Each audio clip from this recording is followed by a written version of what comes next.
என் நாக்கிலே coffee tea பட்டு 59 வருஷம் ஆகிறது. தேவையா உங்களுக்கு?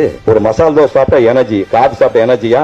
தேவையா உங்களுக்கு காபி? 15 பைசா காபி 1958. அந்த காபியை தவிர்த்து நான் மசாலா தோசை சாப்பிட்டேன். அதனால தான் அங்கிருந்து மகாபலிபுரம் சைக்கிள் போக முடியும் 56 கிலோமீட்டர். காபி டீ சாப்பிட மாட்டேன், மது இருந்த மாட்டேன், புகைக்க மாட்டேன். இதெல்லாம் ஏன் சொல்கிறேன் என்றால், எனக்கு முன்னால் வாழ்ந்த மகத்தான சாதனை புரிந்த மகத்தான நடிகர்கள் எல்லாம் 72 வயசுல போயிட்டாங்க. இது பெருமைக்கா சொல்லவில்லை. மகத்தான சாதனை புரிந்தவர்கள் எல்லாம் 72 வயசுல போயிட்டாங்க, 73 வயசுல. உலக புகழ்பெற்ற நடிகர்கள் எல்லாம் 72 எழுதி போயிட்டாங்க. நான் 75 வயசுல நிற்கின்றேன். 70 வயசுல மகாபாரதம் பேசினேன். இது எதுக்காக சொல்லணும்னா, மகாபாரதம் பெரிய காவியம். அது 2 மணி நேரம் மகாபாரதத்தை 4 வருஷம் ஆராய்ச்சி பண்ணி 2 மணி நேரம் பேப்பர் ரெஃபரன்ஸ் இல்லாம ஒரு சொட்டு தண்ணி குடிக்காம உங்களமா இளைஞர் 5000 பேர் ஒரே ஸ்டேஜ் 2 மணி நேரம் பேசினா அது காரணம் அந்த ஒழுக்கம், உடம்பை பேணுதல். பழைய சாதம் ஒரு கை எடுத்து போடுங்க. இன்னைக்கு காலம் நான் சாப்பிட்டு வந்தேன். ஒரு கை பழைய சாதம், ஒரு டம்ளர் மோர் போட்டு அடிச்சு கொஞ்சம் உப்பு போட்டு, எவ்வளவு கோபம் தான் சரி, ஒரு சின்ன வெங்காயம் 2. இதை விட எளிமை எப்படி உடம்பு கிடைக்கும்?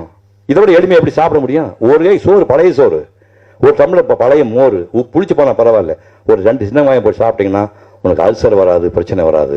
இதை நான் இன்னும் சாப்பிட்டு கொண்டிருக்கின்றேன். இந்த 50 வருஷ வாழ்க்கையில நான் வெறு வயிற்றோடு இந்த என் வீட்டை விட்டு போனே கிடையாது. அப்ப 4 மணிக்கு இருந்து போனேன். என் சம்சாரம் பரிதாபத்துக்கு ஒரு பெண்மணி இல்லையா, 4 மணிக்கு டிஃபன் சாப்பிட்டு போவேன். அப்ப அந்த அம்மா எத்தனை மணிக்கு எழுந்திருக்கணும்? பேச முடியாது. கொத்தடிமைகளாவே நம்ம பொம்பளைகள் வச்சிருக்கோம், கொத்தடிமையாவே பெண்களை வச்சிருக்கோம் நம்ம. அப்படி போனா நிக்க முடியுது. ஸோ காலையில் எழுந்தோடனே நீங்க 1 மணி நேரம் வாக்கிங் போங்க. ட்ரெட்மில் எல்லாம் வழியெல்லாம் பண்ணுங்க, ஆக்சிஜன் கிடைக்காது. சும்மா ஒரு வரியில் பண்றதுதான். சுத்தமான காற்று வேணும். 8 லிட்டர் தண்ணி குடிங்க. வேலைக்கு சாப்பிடுங்கள். 8 மணி நேரம் தூங்குங்கள். அவர் மூட்டு வலி பண்ணாரு, அதெல்லாம் எனக்கு வராது. ஏன்னா நான் காலையில் 4:30 மணிக்கு எழுந்து 1 மணி நேரம் வாக்கிங் போயிட்டு வந்திருக்கேன். நான் யோகா 56 வருஷமா பண்ணிட்டு இருக்கேன். 38 ஆசனம் பண்ணேன். இப்ப குறைச்சிட்டு 8-10 ஆசனம் பண்ணிட்டு இருக்கேன். இந்த உடம்பு தான் உங்கள் அடையாளம். எங்க உட்கார்ந்து யாரையும் சொல்றேன், இந்த முகம், இந்த கண்காது, இந்த மூக்கு, இந்த உடம்பு தான் உங்க அடையாளம். இதை வைத்துத்தான் எதை வேண்டுமானாலும் செய்யணும். இந்த உடம்பு தான். இதை அல்லாமல் நீ எதுவுமே செய்ய முடியாது.